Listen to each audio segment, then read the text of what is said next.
Guys, welcome to our channel Shri Chakri talks. అందరికీ 3వ శ్రావణ శుక్రవారం శుభాకాంక్షలు. సో నేనైతే ప్రసాదం కింద అమ్మవారికి ఎర్రనోక ప్రసాదం చేస్తున్నాను అనమాట. కొంచెం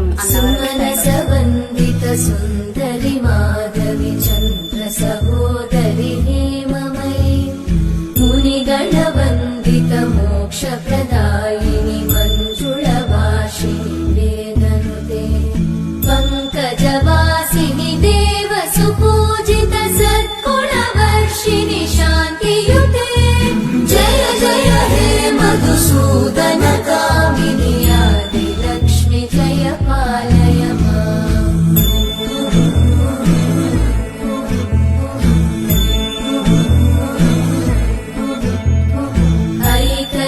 మన ప్రసాదం అయితే రెడీ అయిపోయింది. అమ్మవారికి నైవేద్యం అది సమర్పించేసుకున్నాను అనమాట. సో మనశ్శాంతిగా అనిపించింది. నా వీడియోస్ కానీ నచ్చినట్టయితే please like and subscribe. By guys.